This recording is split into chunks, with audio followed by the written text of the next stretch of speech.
Ilchot Chala, Halakha Bet, page 74, dans la brochure, téléchargeable sur le site en PDF. Al-Ken Noagim Nashim, le passage d'Alet, la deuxième colonne. Al-Ken Noagim Nashim, la friche Chala. C'est pour ça que les femmes, elles ont l'habitude de prélever la Chala. Keprinat Chala,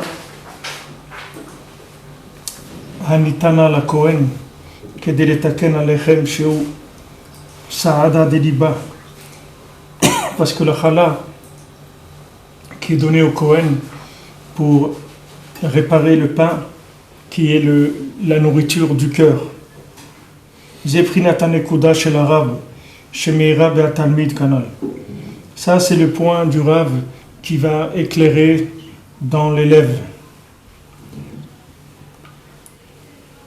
C'est-à-dire ce principe de la chala, que la femme prélève la chala et elle la donne au Kohen, ça c'est pour réparer le pain, pour réparer la nourriture du cœur. D'accord ? On a expliqué avant, Rabbi Nathan nous a expliqué que maintenant le cœur, lui, il est ouvert à toute possibilité, à toute éventualité. Le cœur, c'est quelque chose qui est ouvert, qui fonctionne et qui peut aller de n'importe quel côté. Il n'a pas lui-même, il ne se dirige pas lui-même. Le cœur, il a besoin d'être orienté. Alors maintenant, si on ne l'oriente pas dès le départ vers la lumière de la Kedusha, alors le cœur, il risque d'être détourné vers d'autres choses. Donc quand on prélève la chala, on a pris le début, les prémices du pain. C'est-à-dire on a pris la partie la plus importante du pain, la plus kadosh. Hachem il a dit, tous les débuts, ils sont kadosh. Comme on avait vu, Bereshit, dans le Réshit. Bara Elokim, tout ce qu'Hachem il a créé dans le Réshit. Il a créé, sache que dans Réshit, il y a tout. Tu prends Réshit du monde, c'est l'âme Israël. Réshit du monde, c'est la Torah. Réshit Goïm, Amalek. Tu prends tous les Goïm ensemble, tu les mets tous ensemble, l'essence de tout le mal qu'il y a dans tout le monde entier, tu vas le trouver chez Amalek. Amalek, il n'a pas de... Amalek, le signe de Amalek, c'est qu'il a aucune raison, c'est-à-dire il n'a aucune motivation de la vie, il n'a aucune motivation de la consommation, tu peux pas l'acheter. Pourquoi ? Parce qu'il a une seule raison de vivre, c'est de tuer des juifs, c'est tout. C'est sa raison de vivre, il n'a rien d'autre dans la vie. Il n'a que ça. Il n'y a rien qui l'intéresse, que ça. Pour ça que ce n'est pas la peine d'essayer de négocier avec lui ou de quoi que ce soit, parce que lui, il a un seul but, que tuer des juifs. C'est Réshit Goïm Amalek. Maintenant, si tu prends de l'autre côté le Réshit du monde, que c'est l'âme Israël, tout le but du âme Israël, c'est rien que de servir Hachem, c'est tout. Chaque juif, il est là que pour servir Hachem, c'est ça sa nature. Donc maintenant, dans le principe du Réshit, c'est-à-dire là où il y a Réshit, il y a prémisse, début, c'est là où il y a toute la chose, tout l'esprit de la chose, c'est-à-dire toute la lumière de la chose, toute l'intensité de la chose, elle se trouve dans le début. Alors quand tu donnes le début de la chala au Kohen, qu'est-ce qui va se passer ? C'est-à-dire que tu vas prendre le début, les maasek, il y a tout dedans, puisque comme c'est écrit que dans le mot Bereshit, il y a tout. Tu prends le Tikkun Zohar, dans le Tikkun Zohar, il y a 70 Tikkunim. Tout le Tikkun Zohar, il est rien que sur le mot Bereshit, c'est tout. Tous les 70 Tikkunim du Tikkun Zohar, c'est vrai que sur tout le Tikkun Zohar, il y a le Pardes, il y a des Sfarim et des Sfarim qui ont été écrits pour expliquer un peu le Tikkun Zohar. Mais le Tikkun Zohar entier, il n'est que sur le mot Bereshit, c'est tout. Parce que dans le mot Bereshit, il y a toute la Torah entière, que dans le mot Bereshit. Alors quand tu donnes le début, tu le donnes, c'est pour ça que ça s'appelle la Trouma, on a vu aussi dans la paracha, ça s'appelle Trouma. Trouma, ça veut dire prémisse. C'est-à-dire Hachem, il voulait que tout le Mishkan il soit construit par les dons du Ham Israël. C'est-à-dire que le début de la révélation d'Hachem dans une maison, dans ce monde, elle se fasse grâce aux dons que le Ham Israël va faire pour construire la maison d'Hachem. Tu crois qu'Hachem il a besoin que tu lui donnes de l'argent pour construire le Mishkan ? Hachem il n'a pas besoin de ton argent. Mais Hachem il veut que ça soit avec ton argent qu'il ait sa première résidence dans le monde. Comme ça, il est garanti que cette résidence-là, c'est une résidence voulue et que c'est, comme on dit, c'est son premier sa première maison, il veut que ce soit le Ham Israël qui lui construise. Comme le mot Bereshit, il y a tout dedans. Là, il va y avoir tout dans tout le rapport de l'amour qu'Hachem il a avec le Ham Israël, il va se faire dans cette maison-là, qui est la première maison construite par le Ham Israël. Alors quand une femme, elle fait la chala pour Shabbat, elle donne la chala au Kohen, alors cette chala-là, elle inclut tout le pain qui va venir après. C'est-à-dire tout le pain qui va être fait grâce à cette chala-là, tout ça, c'est inclus dans cette chala. Donc quand maintenant il mange, il est sa'adou libechem, c'est-à-dire il va manger, on a dit lechem sa'ada de liba, le pain, c'est ce qui nourrit le cœur. Donc maintenant quand après il mange le pain, c'est du pain de cœur, c'est pas du pain de corps, c'est du pain de cœur. Et le manger de Shabbat aussi, au Hashem Shabbat, on a goûté une dafina, là, quelque chose de spécial.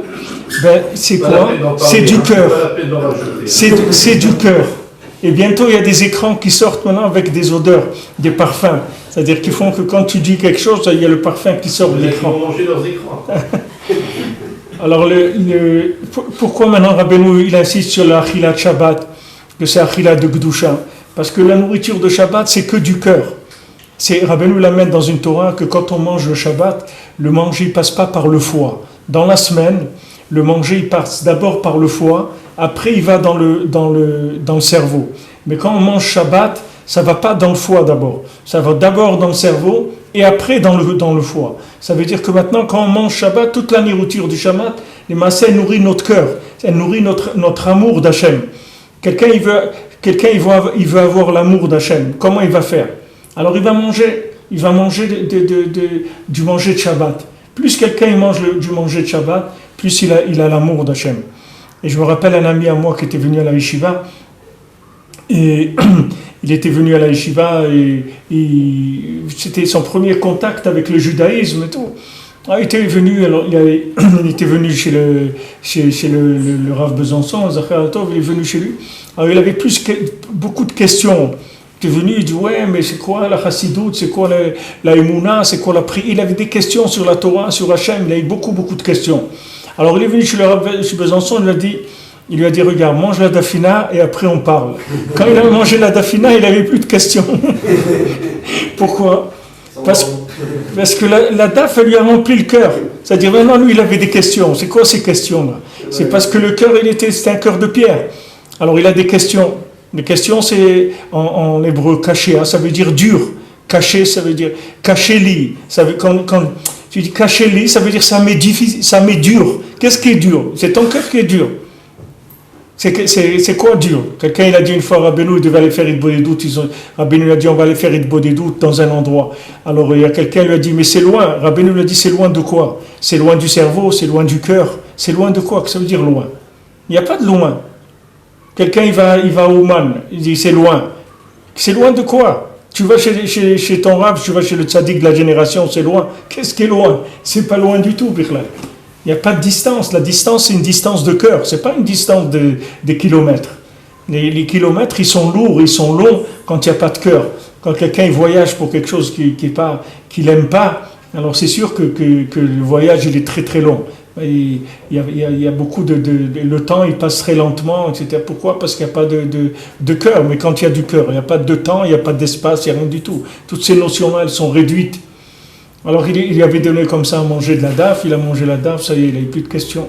Et ça a commencé. De cette daf-là, il a commencé, il a fait tchouva, les trucs, ça y est, ça a démarré. Il a démarré. Les mains, c'est quoi? Il lui a rentré de l'amour. Il lui a rentré de l'amour dans le cœur, de l'amour d'Hachem dans le cœur. Alors quand maintenant on fait la chala, regardez comment c'est important. Et celui qui a le srout que sa femme, elle est d'accord de faire la chala à la maison, c'est un très grand srout de manger ce pain-là. Parce que maman, il nourrit le cœur en divinité, en amour d'Hachem. Et c'est ça que le monde entier a besoin. Tous les gens, c'est ça qu'ils ont besoin aujourd'hui. Que le monde entier, pourquoi les gens ils sont perdus, pourquoi les gens ils ont plus envie de vivre, pourquoi il y a tellement de problèmes de dépression et tout, c'est parce qu'il y a rien qui donne envie, il y a rien à aimer dans ce qui est proposé. Les gens ils croient aimer, mais ce qu'on nous donne c'est que des choses qui sont imaginaires, mais il n'y a pas de vrai. Tu crois que si tu achètes le dernier iPhone ou le dernier truc, tu vas être joyeux. Mais c'est pas une joie, c'est une excitation de l'imaginaire qui dure quelques heures. C'est tout. Au bout de quelques heures, ça y est, c'est fini. Il est passé le truc. Il t'a rien donné, il t'a rien laissé. Il t'a laissé que des nerfs, c'est tout. Il n'y a rien, il t'a rien laissé du tout. Tandis que quand tu manges un manger de Shabbat, un manger qui a la Gdusha du Shabbat, tu manges une challah de Shabbat, dedans, il y a une présence divine. Saada Deliba, ça nourrit le cœur. C'est ça ce qui manque. C'est ça ce qui manque au monde. Il manque au monde cette nourriture du cœur. C'est ça qui manque. Et ça le Ika. Les gens ils mangent les gens ils mangent de l'écran. Ils mangent ils mangent de la vidéo. Ils mangent de l'écran. Mais c'est un écran. C'est-à-dire ça fait écran. On a vu que ça fait écran la Gdusha. C'est-à-dire ça fait écran la vie les massés. Les gens croient qu'ils voient quelque chose qui est la vie, mais ce n'est pas la vie, c'est quelque chose qui fait écran à la vie. La vie, elle est derrière l'écran, elle n'est pas sur l'écran, elle est derrière la vie. Alors tout ce qu'on a qui nous est proposé, les maasés, c'est de la fausse nourriture matérielle et de la fausse nourriture spirituelle, et tout est faux. C'est-à-dire tout ce qu'ils nous ont proposé est faux. Qu'est-ce que ça veut dire que c'est faux? Ça veut dire qu'il n'y a pas de cœur dedans. Donc la personne, tu lui fais croire qu'il va acheter la dernière moto, il va aller faire du cross, etc. Alors il va aller, il achète la dernière moto, il fait du cross, il se fait un dimanche comme ça, il va dans la montagne, il roule, il fait des sauts, des trucs, etc. Et après, qu'est-ce qu'il y a après tout ça? Après, il y a le vide, parce que ça n'a pas nourri le cœur. Il y a une excitation des sens, mais il n'y a pas une nourriture du cœur. Ce qu'il faut, c'est nourrir le cœur. Et le cœur, il se nourrit. Pourquoi c'est tellement important de donner le lait de la maman, pour le manger de la maman qu'on a préparé, etc. Parce que là-dedans, il y a quelque chose qui nourrit le cœur. Il y a quelque chose qui nourrit le cœur. Et ça, vous ne pouvez pas faire semblant de faire ça. Quelqu'un qui a du cœur, moi, ma grand-mère, elle est à Shalom, quand elle me faisait un café, le goût de ce café-là, je ne l'ai pas goûté beaucoup de fois dans ma vie. Ce n'est pas le café lui-même. Le café lui-même, c'était rien du tout. C'était du café soluble, de rien du tout. Mais quand elle faisait un café, et quand elle remuait le café, le sucre, il y avait quelque chose là-dedans qu'il n'y a nulle part. Ce goût-là, vous pouvez le trouver nulle part. Parce qu'il y a une présence d'amour là-dedans. Et ça, quand vous prenez ça, d'abord, ça vous donne l'amour de la vie, mais pas tout, de ne pas avoir envie de se suicider déjà. Ça donne l'envie de la vie, c'était déjà énorme. Quelqu'un qui a envie de vivre, c'est une richesse aujourd'hui. Avant, c'était quelque chose qui faisait partie du capital qui était donné à la naissance. Mais aujourd'hui, ça ne fait plus partie du capital qui est donné à la naissance. Aujourd'hui, c'est quelque chose qu'il faut entretenir et des fois qu'il faut créer. Parce qu'il y a des gens, qui sont pas nés avec un amour avant la naissance. Il y a des gens, ils n'ont même pas été conçus avec de l'amour. Parce que les gens, ils ne savent même pas ce que c'est. Comment ils vont concevoir avec l'amour? Ils savent même pas ce que c'est. Eux-mêmes, ils ne savent pas ce que c'est. Comment ils vont concevoir des individus qui ont envie de vivre? Eux-mêmes, ils ne savent même pas ce que c'est la vie. Alors les enfants encore moins. Alors ils ont besoin que cette chose-là, elles soient entretenues.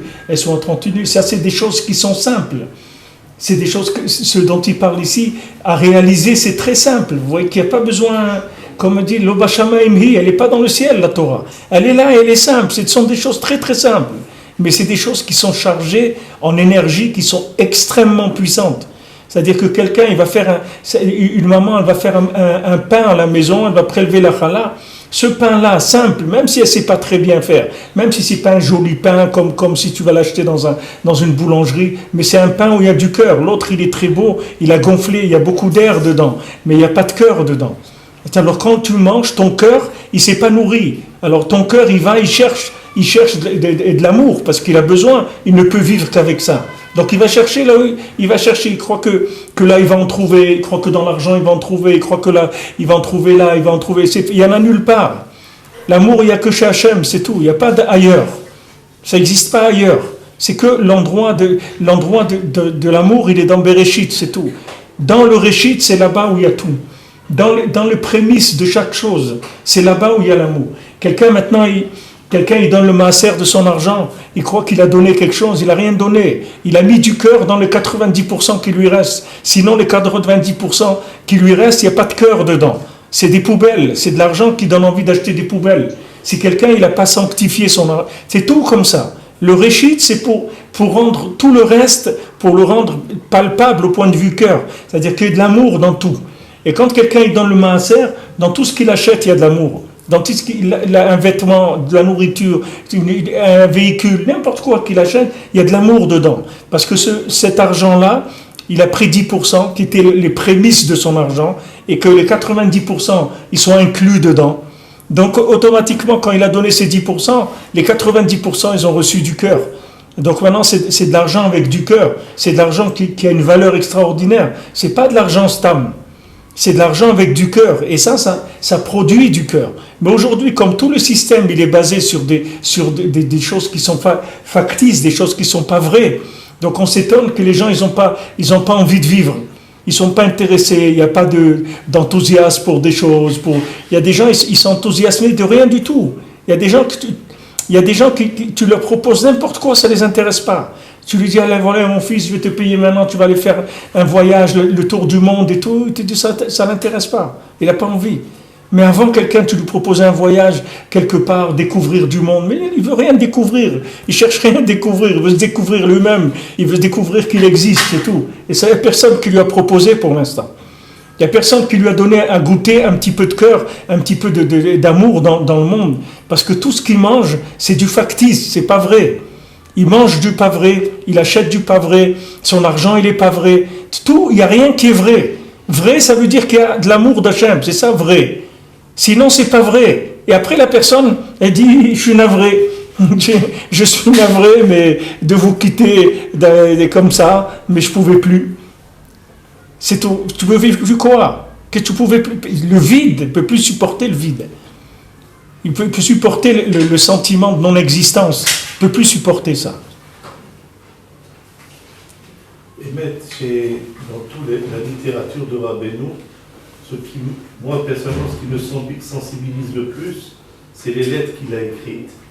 Les lettres qu'il a écrites à ses enfants, qu'il a écrites à ses familles. Il faut rapidement faire un livre, les attaches là-dessus, sur les lettres de Rabbeinu, parce qu'on voit quelle sensibilité, quel amour il donnait à ses élèves, et on voit toute la simplicité. Un géant dont on ne peut même pas s'imaginer sa grandeur, mais quand on lit les lettres de renfort qu'il donnait à ses élèves et à ses enfants, c'est rempli d'amour et ça remet les choses à leur place. On redescend et on va, voilà qu'est-ce qu'il faut. Voilà. Tu vois le vrai rapport où il se trouve. C'est-à-dire, tu vois le vrai rapport que le tzaddik il a avec le monde, avec ses élèves, avec le monde, avec ses enfants aussi, tu vois, avec ses enfants. Quand Rabbeinu, sa fille Sarah, elle devait accoucher, comme Rabbeinu plusieurs jours avant, il mangeait pas, il dormait pas, il était pas bien, il attendait comme ça, comment que l'accouchement se passe bien, que tout aille bien, etc. Il se faisait beaucoup de soucis pour la santé de ses enfants et pour l'état de ses élèves, etc. C'était quelqu'un qui vivait les choses. Aujourd'hui, les gens ils s'étonnent des gens, ils ont besoin de prendre des antidépresseurs et des trucs comme ça. Pourquoi? Parce qu'il n'y a pas d'ahava, c'est tout, il n'y a pas d'amour. Mais c'est des choses simples. Regarde, tu fais la challah. Qu'est-ce que c'est de faire des chalotes pour Shabbat? C'est pas compliqué à faire, ça prend 1 heure, 1h30. Tu fais des chalotes pour Shabbat et là-dedans, tu vas nourrir le cœur. C'est du manger du cœur. Toute la nourriture du Shabbat, c'est du manger du cœur. Chaque fois que tu manges, quand Rabbeinu il dit Achilat Shabbat c'est kulo kodesh, ça veut dire c'est kulo prémisse, c'est-à-dire c'est kulo du cœur, c'est entièrement du cœur. Tout ce que tu manges Shabbat, c'est la crème de la nourriture qu'il y a dans le monde. Ça veut dire que tu manges la partie sainte de la nourriture qu'il y a dans le monde. Tu prends tout ce qui a été fait dans le monde, tout ce qui a été travaillé. Comme on a dit, on a vu dans la paracha toute la semaine, le travail va se faire. Le travail va se faire. C'est-à-dire, il faut que tu saches que le travail, il va se faire. Que tu le fasses toi ou que tu le fasses pas, il va se faire le travail. Il y a un plan, il va se faire. Si toi tu veux le faire, tu vas le faire. Si tu veux pas le faire, un autre il va le faire. Mais le travail, il va se faire. Maintenant, tu prends tout ce travail qu'il y a dans tout le monde pendant 6 jours, tu prends la crème de tout ce travail-là, ça va donner de la nourriture de Shabbat. Cette nourriture de Shabbat, il y a tout dedans. C'est-à-dire, elle va venir, elle va nourrir ton cœur, elle va te donner une joie de vivre, une envie de vivre. C'est pour ça que c'est important, comment on prépare Shabbat aussi dans la maison, qu'il y ait une bonne atmosphère, que il n'y a pas de disputes et des choses comme ça, parce que ça aussi, ça casse la connexion de la nourriture. Il faut que ça se fasse dans une bonne ambiance, la nourriture de Shabbat, qu'il y ait de la joie, qu'on prépare Shabbat dans la simcha. À ce moment-là, ça fait passer des choses, et c'est simple. Ce qu'on voit ici, c'est que c'est très simple, mais c'est à côté de ça que les gens y passent. Il y avait une affiche, je me rappelle en France, il y avait ne passez pas à côté des choses simples ou un truc comme ça, une grande affiche. Hein? Non, je dis jambon Erta, c'était la pub. On t'a pas demandé de nous donner plus de précision. C'est-à-dire, il y avait une pub comme ça, des choses simples. Rav et Talmid, Mashpia ou Mekabel. Maintenant, un Rav et un Talmid, c'est quelqu'un qui donne, le Rav il donne et l'élève il reçoit. Ish veisha, un Rav et son élève, c'est comme un homme et sa femme. Prinat pi dabechochmot ve'agulit libit vunot. C'est-à-dire le Rav, c'est le moach et l'élève, c'est le cœur. Pour ça que je vous ai dit lamed. Le lamed, c'est un cœur. C'est-à-dire le siman du lamed, c'est un migdal poré arba avir, c'est écrit, c'est une tour. Qu'est-ce que c'est un élève? Un élève, c'est une tour qui est son cœur, qui vole dans la salle dans laquelle il y a le cours et qui essaye d'attraper le cœur du Rav. C'est ça la définition d'un élève. Et le siman, c'est quand l'élève il sent plus rien, c'est-à-dire qu'il voit le cours est passé, il s'est même pas rendu compte du temps qui est passé. Ça veut dire qu'il a été happé par le cœur du Rav. C'est ça l'enseignement, ce qui s'appelle l'enseignement, parce que c'est un contact masculin et féminin qui se fait dans l'enseignement. Il y a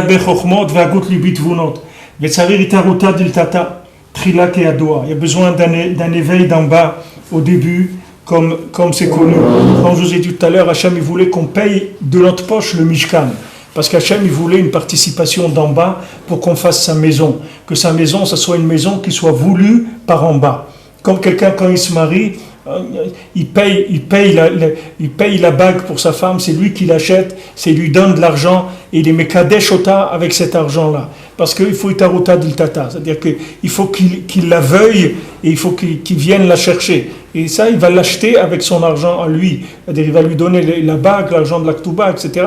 Ça, c'est fait pour qu'il y ait un rapport entre mashpia et mekabel. Valken tzarich tchila hatalmid litorer libo, lavo le harav. Les kabel ha'aram et anekuda chez l'arabe. Donc au début, il doit se réveiller l'élève pour venir chez le Rav et de recevoir la lumière de la nekuda du Rav. Donc le Rav, il a cette nekuda, puisque le Rav, il s'appelle Rav, parce que ça veut dire Rav, ça veut dire beaucoup, et il inclut le cœur de tous ses élèves. Donc sa nekuda, lui, il va éclairer dans le cœur de tous ses élèves. Valken sricha isha prinat mekabel, prinat talmid, prinat lev, l'africhala anitna la Kohen. C'est pour ça la femme, c'est-à-dire le principe féminin qui est celle qui reçoit, c'est-à-dire qui s'appelle l'élève, le cœur, il doit donner la chala, c'est-à-dire la femme elle doit prélever la chala, anitana la Kohen, qui doit donner au Kohen, c'est-à-dire au tzaddik, kedé le kabel arat anekuda, kedé le taken shvirat lev, pour réparer la nekuda, pour réparer le cœur brisé, parce que les maasé, qu'est-ce qu'elle a fait la femme quand elle a fait plonger Adam Arishon, elle a détruit la chala du monde. Lui, c'était la chala du monde. C'est-à-dire après Hachem, il a pris le meilleur qu'il y avait dans le monde entier et il a créé quoi? Il a créé Adam Arishon. C'est pour ça qu'Adam Arishon, il a été créé en dernier. Pourquoi il a été créé en dernier? Pour être créé par le prélèvement de tout ce qu'il y avait de meilleur dans le monde. Hachem, il a pris le meilleur qu'il y avait dans toute l'humanité et il a créé un homme brillant, un homme lumineux, un homme qui voyait d'un bout du monde à l'autre, un homme avec un cœur extraordinaire.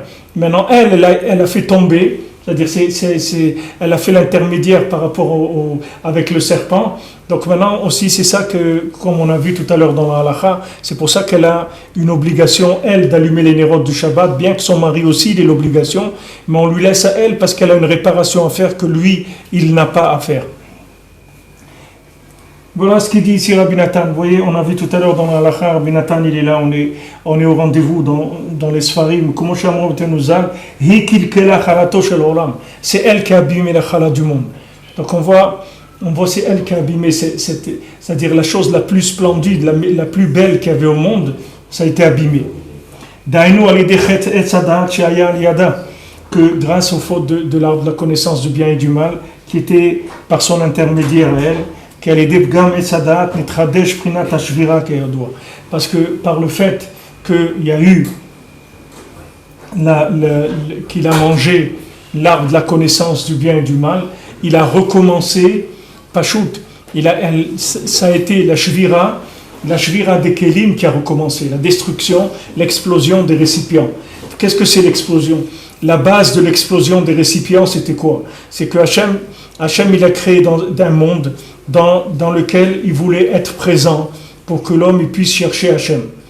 Alors maintenant, si Hachem il n'était pas présent dans le monde, s'il avait créé quelque chose sans être dans cette chose-là, c'est pas la peine puisqu'il n'y a pas de chance de le trouver.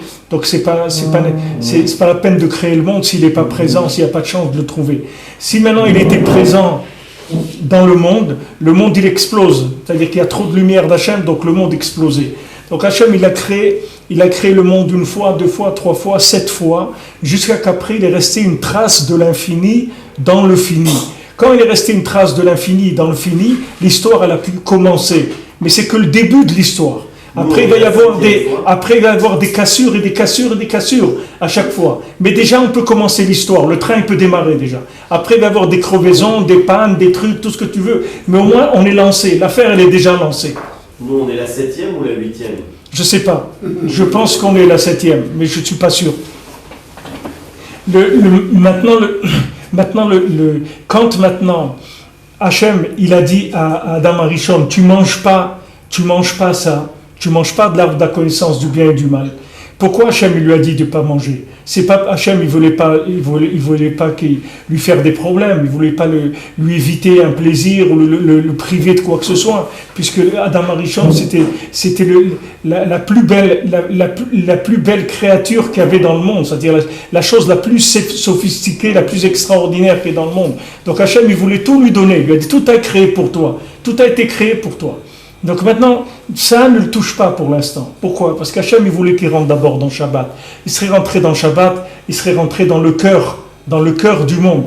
Une fois qu'il serait rentré dans le cœur du monde, il aurait pris ce Etzadat Tovera, ça serait devenu son kiddush de Shabbat, c'est-à-dire il aurait inclus dans le cœur. Et là, il n'y avait plus de problème, il n'y aurait pas eu d'explosion. Mais comme la plupart des gens, comme Rabbi Nathan dit, ils veulent comprendre des choses qui sont au-dessus de leur cœur, comme il dit Michelet, comme il dit Shlomo Ameler, ils veulent comprendre des choses et du cœur ils en ont pas. Ils veulent comprendre des choses. T'as pas de cœur. Tu aimes l'argent, tu aimes les femmes, tu aimes le manger, tu aimes l'honneur, tu aimes dominer le monde et tu veux comprendre des choses. Mais chaque chose que tu vas comprendre, elle va t'exploser. Chaque chose que tu vas comprendre, tu vas ne faire que t'exploser de plus en plus. C'est-à-dire être de plus en plus en morceaux. Avoir un cœur de plus en plus en morceaux, un cœur qui va chercher les ta'avot et les trucs terribles. Comme il disait un philosophe, il dit quand je suis philosophe, mais après je suis un animal, il ne faut pas me parler. Je fais la philosophie, mais mon comportement c'est un comportement animal. Mais c'est lié. Le comportement animal, il va avec la philosophie. C'est parce qu'il utilise un cerveau sans cœur. C'est pour ça qu'il se comporte comme un animal. Parce que son cerveau, il amène une lumière, qu'il n'y a pas de cœur dedans. Donc il n'y a pas où vivre ça avec de façon noble, de façon qui soit en contact. Cette lumière, elle ne peut pas l'amener à un contact plus grand avec Hachem. Donc cette lumière, elle ne fait que le détruire au lieu de le construire. Alors c'est ce qu'il dit Rabbi Nathan, il dit qu'il veut la chorma, il n'y a pas de cœur. Qu'est-ce que tu vas chercher la chorma? Il n'y a pas de cœur, où tu vas mettre cette chorma? Cette chorma, elle va t'exploser plus que ce que tu es déjà. Regarde dans quel état tu es. Tu veux t'ajouter là-dessus de la chorma. Elle va te rendre encore plus fou que ce que tu es. Il n'y a pas de cœur. Vous voyez, dans la paracha, on a vu. Hachem, il a dit, je veux que tous les chormés lèvent, tous ceux qui ont l'intelligence du cœur, c'est eux qui vont construire le Mishkan. Maintenant, ces gens qui avaient l'intelligence du cœur, c'est pas des gens qui étaient diplômés par une université. C'est des gens que leur cœur, ils venaient, et il leur disait, je vais travailler au Mishkan. Voilà, je viens, je me propose de travailler au Mishkan. Pourquoi? Parce que son cœur, il le portait à venir se proposer à travailler pour le Mishkan. Et le fait qu'il venait de lui-même se proposer à travailler au Mishkan, ça veut dire qu'il était capable de faire le travail. Parce que c'est son cœur qui l'amenait vers le travail. Donc ça veut dire que c'était un travail pour lui. Et celui qui ne ressentait pas ça, il pouvait pas faire il venait pas, il se présentait pas. Il avait pas du tout, il n'imaginait pas se présenter. C'est-à-dire quelqu'un qui venait au Mishkan travailler, c'est quelqu'un qui avait le cœur pour faire ce travail-là. Et ça, c'était l'inspiration divine, le roi HaKodesh qui rentrait dans son cœur.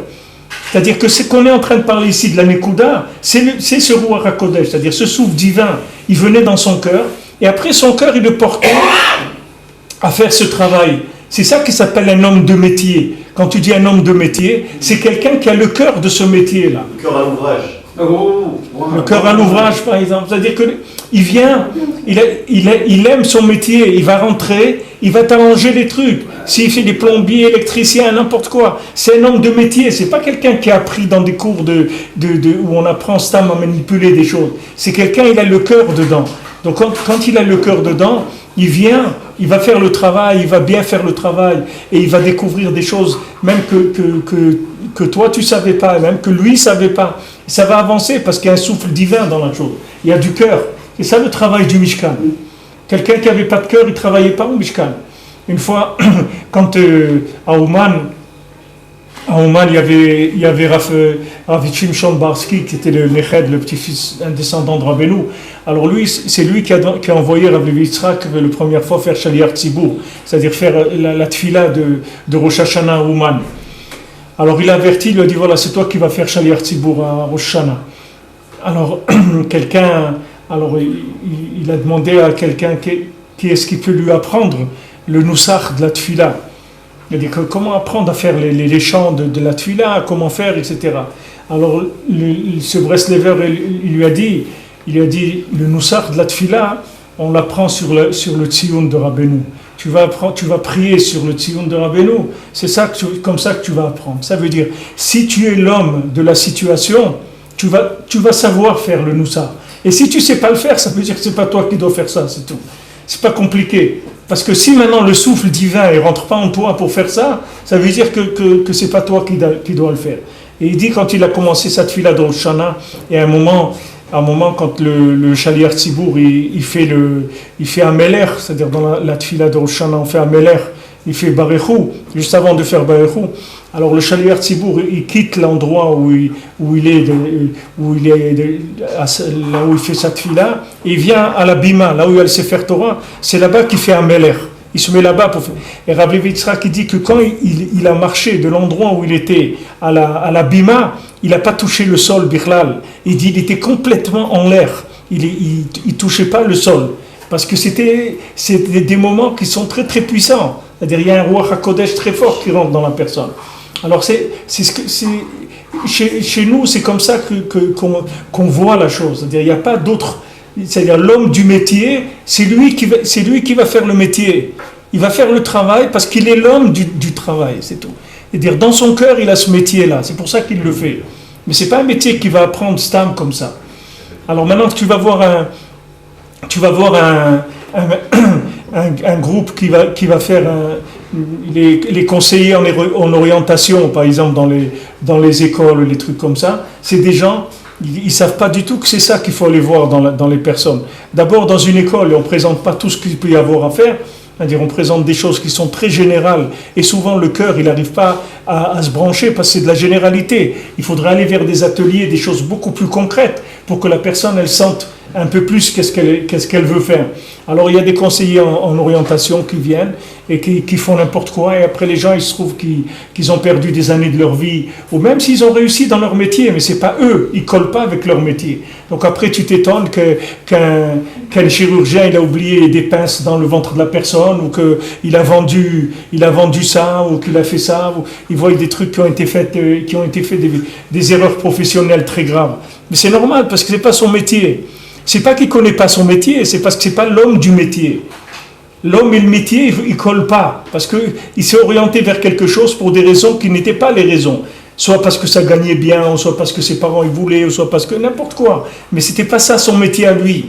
L'homme de ça, c'est pas lui. Donc il peut pas le faire avec cœur. Il peut pas le faire avec du cœur parce que c'est pas lui. Comment tu veux qu'il colle au métier? Donc la première chose, il faut savoir si c'est mon métier ou pas. La première chose, il faut que je sache si mon métier c'est le mien ou pas. Si tant que je n'ai pas fait ça, c'est pas la peine d'aller plus loin. Tant que j'ai pas prié, que je n'ai pas une certitude que c'est ça mon métier et que je fais pas le métier que j'aime, c'est pas la peine. Il y a des gens qui sont des grands spécialistes dans la médecine et tout, et qui sont pas à leur place du tout. C'est pas ça qu'ils ont envie de faire. Ils auraient préféré être garçons de café ou faire des pizzas ou des trucs comme ça. Ils aiment donner à manger aux gens. Ou ils sont dans un autre monde. Ils se trouvent complètement décalés par rapport à ça. Donc tout ce principe-là, c'est ce déphasage qu'il y a eu dans le monde, comme Chava, elle a mis comme elle a mis la charrue avant les bœufs, comme on dit, c'est-à-dire qu'elle a fait que Adam Arishon, il est rentré dans une lumière de la compréhension avant qu'il ait eu le temps de brancher son cœur et de sensibiliser son cœur à cette connaissance-là. Avant qu'il ait eu un contact avec la vie de la chose, il est rentré déjà dans la connaissance de la chose. Il est rentré dans la philosophie de la chose sans vivre la chose. Alors ça a été un retournement total de la façon de vivre. C'est-à-dire au lieu de prélever la chala, il a jeté la chala. C'est-à-dire au lieu de donner la chala au Kohen, il a mangé lui-même la chala. Il a pris la chala lui-même, il a mangé. C'est-à-dire il a détruit, il a amené une lumière qu'il a explosé complètement, le pauvre. Complètement. Et après il est tombé pendant 130 ans avec des démons, il était et tout, parce que où est-ce qu'il va aller? Il était complètement détruit, son cœur il était complètement détruit. Et il y a eu, Baruch Hashem, Mizmor Shir Le'Yom HaShabbat, le Shabbat il est venu, il a aidé, il a consolé, il a pu s'en sortir avec Shabbat, parce que Shabbat c'est la solution de tout puisque c'est le cœur.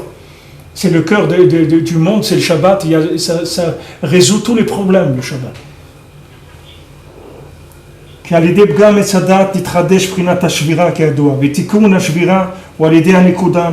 Maintenant, comment on répare les morceaux du cœur qui sont cassés? C'est grâce à ce point d'inspiration, chez Uprinat Chala, qui est la Chala, qui est le prémisse.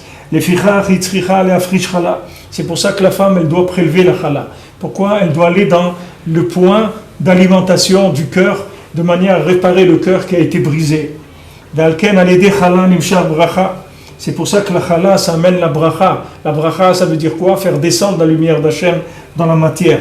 Et la bracha, elle se trouve dans la pâte. Comme on trouve chez Sarah, chez Rivka, comme on dit que Yitzhak, quand il a vu dans la maison, que Yitzhak il a vu dans la tente de Rivka, il a vu ce qu'il avait eu l'habitude de voir chez sa maman, chez Sarah. Alors là, son cœur il s'est calmé. Là ici, il a su que c'était sa femme, vraiment. Comme on voit une pâte, la pâte ça gonfle comme ça et ça déborde de partout, etc. Parce que la pâte, il y a la bracha dedans, c'est quelque chose qui se développe. Comme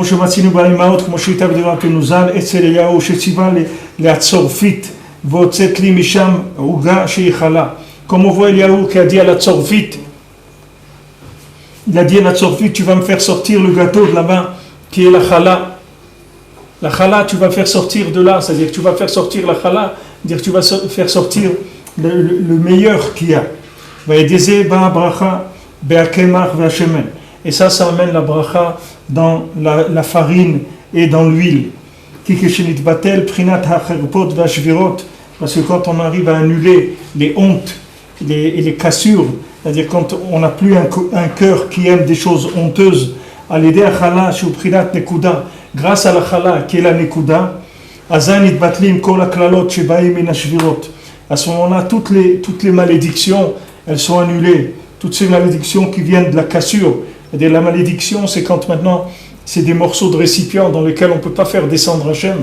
Alors là-bas, il y a des malédictions. La malédiction, ça veut dire qu'il y a encore moins que ce qu'il pourrait y avoir. Que même le morceau, il est moins que ce qu'il pourrait être. Même quelqu'un qui a un cœur brisé, alors au moins quelques petits morceaux de cœur, il aurait pu ramasser, mais même ces petits morceaux de cœur, il ne peut pas les ramasser parce que sur ces morceaux-là, il y a de la malédiction qui vient. Qu'est-ce que les shvirot d'Adam Arishon, voilà, Hachem lui a dit maintenant tu vas voir ta parnassa dans la tristesse. Tes mains vont être dans la tristesse. Et tu vas devoir mettre tes mains dans la tristesse, dans les poubelles du monde pour avoir de quoi manger. Alors que normalement, il aurait eu la chala, tout le pain, il serait venu kadosh. Il n'aurait plus besoin. S'il aurait eu la manne tout le temps, il aurait eu la manne. Il n'aurait pas eu de problème. Mais comme il a fauté, comme il a fait passer le Etzadat avant Etzachaïm, alors il est tombé dans la klala. La klala, ça veut dire que le pain, il devient difficile. Quand on répare Chet Adam Arishon, alors il y a la bénédiction qui vient sur l'amour de la Gdusha, sur Prinat Kohen, qui est le Kohen, Shimimenu Nimshachin Kol HaBrachot, que du Kohen viennent toutes les brachot, Baruch Hashem Laolam, Amen V'Amen. Alors quand Rabbi Nathan il finit ça, c'est comme ça veut dire qu'il a fait une très très grande gilouï, c'est-à-dire il a fait une très grande révélation. Et bien mettre ce qu'on a vu ici, ce passage de la Chala, c'est quelque chose d'extraordinaire. C'est un chidouche olami, c'est quelque chose il n'y a pas beaucoup de gens dans le monde de la Torah qui n'ont pas la vamina, qui savent que ça existe une chose comme ça. C'est quelque chose d'extraordinaire, ce principe-là d'aller vers le prémisse de la chose. C'est-à-dire de savoir que tout se trouve dans la chala, c'est-à-dire tout se trouve dans la nekuda principale de la chose, qui est la première chose de tout. La première, comme Reshit On, le premier-né, le Bechor, tout est dans le premier. Dans le premier, il y a tout. Il y a tout. Dans l'âme Israël, il y a tout, parce que c'est le premier. Béni Bechori, tu es mon fils, mon Bechor, mon premier-né, c'est l'âme Israël. Il y a tout. Dans Reshit, Reshit, dans le Reshit, il y a tout le monde entier dans le Reshit. Dans le début de la chose, il y a toute la chose. C'est pour ça que les gens qui ratent le début, ils ont raté le tout.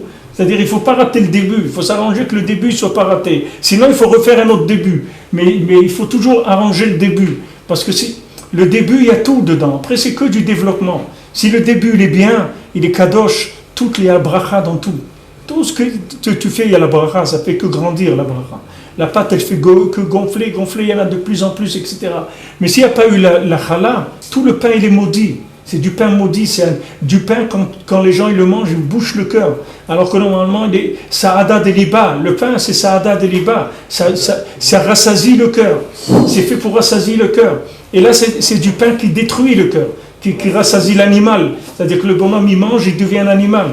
Au lieu qu'il monte vers Hachem, que son cœur, il veuille aller vers Hachem, son cœur, il va vers des bêtises de ce monde. Et quand il va vers les bêtises de ce monde, son cœur, il se casse encore plus, parce qu'il est déçu en permanence, il est déçu, il a son cœur de plus en plus brisé, jusqu'à qu'il arrive dans les endroits les plus bas qui sont, c'est-à-dire les endroits où il n'y a plus de vie, Birlal.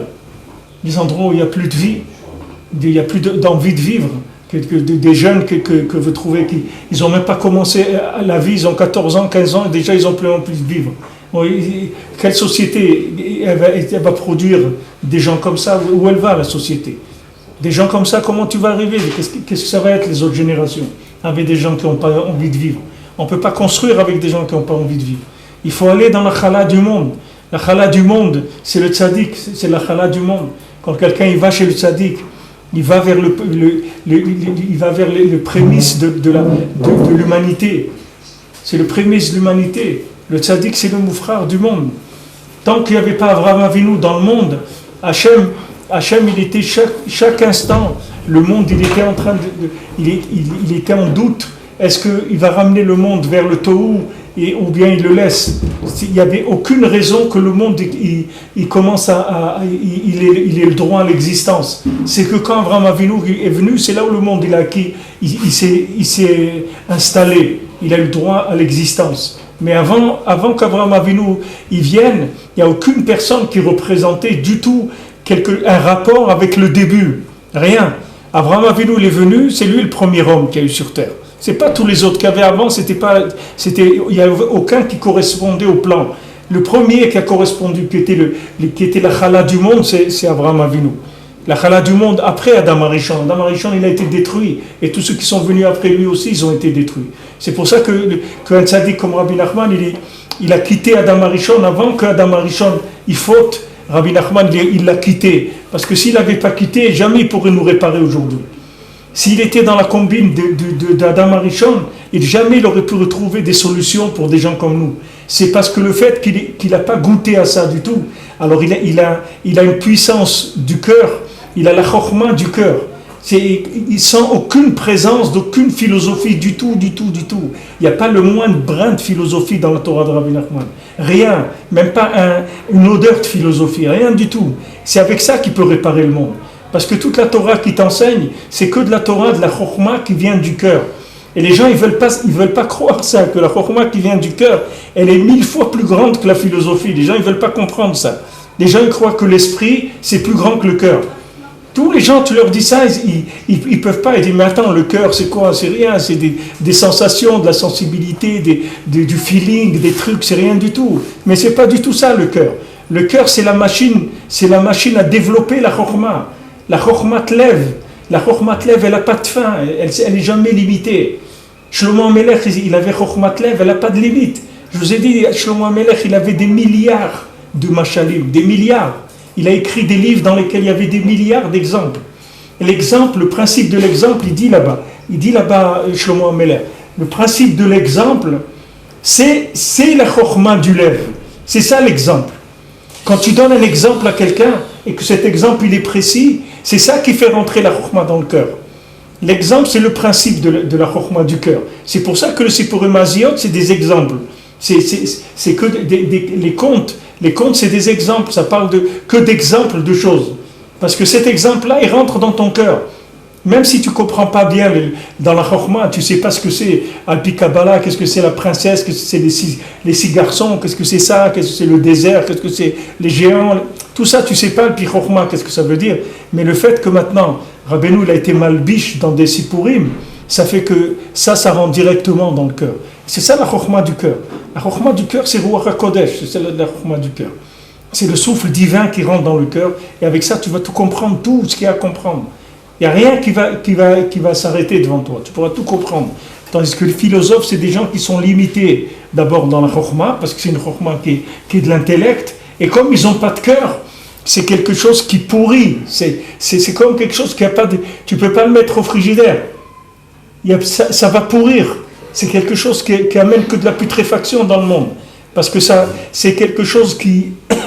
C'est de la spéculation sur des choses qui sont déconnectées de la vie. Donc ça va amener de la putréfaction dans le monde. C'est tout ce que ça amène. Ça amène à pourrir le Ben Adam, c'est-à-dire à le tuer, c'est-à-dire à en faire un mort vivant. Comment un Ben Adam qui a une famille, qui a des trucs, comment il peut arriver à ne pas avoir envie de vivre? Comment quelqu'un peut arriver à ça? C'est parce que c'est vide. Tout est vide. Il n'y a pas tout ce qui circule dans le monde, c'est pas de la chokhma, de la vraie chokhma. C'est de la chokhma d'intellect, c'est pas de la chokhma du cœur. Alors après, les gens, ils arrivent à un moment où ils arrivent à leur fin.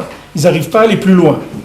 Ça, ce qu'il a dit ici, Rabbi Nathan, et Bémet, dans ce passage d'Alet, il a amené beaucoup de choses très rapidement, parce qu'il n'a pas développé ni le niam d'Itaruta d'Iltata, de l'éveil d'en bas pour aller voyager chez le tzaddik, aller chez le tzaddik. Comment cet éveil d'en bas là, c'est lui qui fait que tu vas recevoir la lumière du tzaddik dans des récipients qui sont propres, parce que le fait que tu t'es déplacé, ça veut dire qu'il y avait du cœur. Le fait que quelqu'un il arrive, tu vas le chercher à l'aéroport, c'est rien, il n'a pas besoin de toi, il y a des taxis, il y a des bus, il y a des trains, il y a tout ce qui... Mais le fait que tu vas le chercher à l'aéroport, ça veut dire que tu l'aimes, c'est pour ça que tu vas le chercher. Pourquoi tu vas le chercher? Ça veut dire que tu l'aimes. Il arrive, tu as envie de le voir, tu as envie de l'accueillir, tu as envie d'être le premier à l'accueillir, de le voir quand il arrive.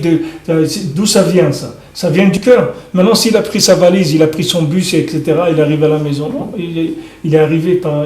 C'est pas la même chose. C'est déjà la suite de l'événement. C'est pas le premier événement. Le premier événement, la personne, elle arrive, on va la chercher. On est là, on est présent dans le début des choses. Dans tous les débuts, il faut être présent. Quelqu'un n'est pas présent dans le début, ça veut dire qu'il n'aime pas, c'est tout. Pas quelqu'un qui n'est pas présent là où ça commence, ça veut dire... Voilà, on a vu tout à l'heure. On a vu. Les Nessiim, oui, on a parlé. Les princes tous les princes des 12 tribus, ils ont dit, pour le Mishkan, ils disent voilà, ce qui manque, et les gars, ce qui manque, on est là. Tout ce qui manque pour le Beth Amikdash, on est là, on paye. Et à la fin, ils ont donné les pierres du pectoral, puisque chaque tribu elle avait sa pierre, donc ils ont emmené chacun. Et qu'est-ce qu'il nous a dit Rashi? Hachem, il a enlevé les Yud qu'il y avait dans leur nom. C'est écrit Nessi'im sans Yud. Pourquoi? Il les a punis qu'ils n'ont pas été les premiers. Qu'est-ce que ça veut dire? On est là, on assure s'il y a un problème. Tu n'as pas couru pour aller donner pour le Mishkan? C'est quoi ça? Il y a le Mishkan, on va construire une maison pour Hachem. Tu dis, ok, si ça manque, on est là. Hein? Pas de problème, vous comptez sur nous, on complète tout. C'est bien. C'est bien, il se dit, on complète tout. Mais malheureusement, il n'y avait rien à compléter, parce que l'homme Israël a déjà donné plus que ce qu'il fallait, et en plus, ils ne s'arrêtaient pas de donner. Mon cher Rabbeinu a dû les arrêter, parce qu'ils avaient tellement envie de construire cette maison pour Hachem, il y avait tellement de cœur qu'ils n'arrêtaient pas de donner. Et eux, ils disent, ah non, ce qui manque, je suis là, il n'y a pas de problème. Si jamais les gens, ils disent cette blague-là, il y a une expression qu'on dit, bon, si tu as besoin de moi, tu m'appelles. Oui, alors les gens, ils font la blague, et si tu as besoin de moi, surtout ne m'appelle pas. C'est-à-dire, les gens, ils font cette blague. Mais pourquoi les gens, ils font cette blague? Parce que c'est ça ce que ça veut dire. Quand la personne, elle te dit, si tu as besoin de moi, je suis là, ça veut dire le massé, et oublie-moi si tu as un problème. Si tu traduis ça en langage, en ce que ça veut dire que parce que si maintenant, tu crois que je vais attendre, tu crois quand je vais avoir besoin, je vais t'appeler. Si tu n'es pas là quand j'ai besoin, ça veut dire qu'il ne faut pas que je t'appelle, surtout pas que je t'appelle. Parce que je vais t'embêter, je vais t'énerver, c'est pas ça que tu as envie de faire. Parce que si tu avais envie d'aider, tu serais là quand il faut être là, c'est tout. Donc quand tu dis à quelqu'un, bon, si tu as un problème, moins de soucis, hein, n'hésite pas, tu m'appelles. Mais il faut lui dire, sache que tu es le dernier au monde que je vais appeler. Il dit, mais pourquoi tu dis ça? C'est sincère ce que je te dis. Il dit, oui, c'est très sincère. C'est pour ça, moi aussi, c'est ce que je te dis, c'est aussi très sincère, tu n'as pas de soucis. Alors ici, Rabbi Nathan, il rapporte tous des inyanim qui sont très amoukim, c'est-à-dire, on pourrait vraiment faire le shiur sur plusieurs heures sur ces quelques lignes-là. Mais comme la plupart des sujets, on les a déjà traités, alors on avance et on va finir le Valken shiur issa shemafrishim mimena chala ou Omer qui a Omer asirit haefahu prinat Yud.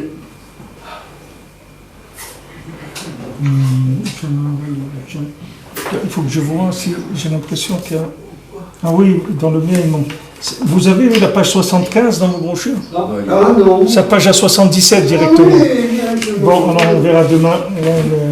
Un problème technique. Un incident technique. Non.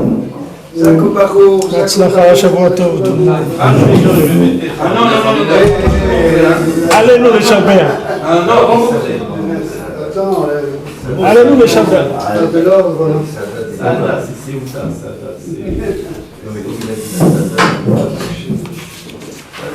C'est le manger du cœur. Le manger du cœur. Le cœur. Ça, là, l'origine arabe, ça, là.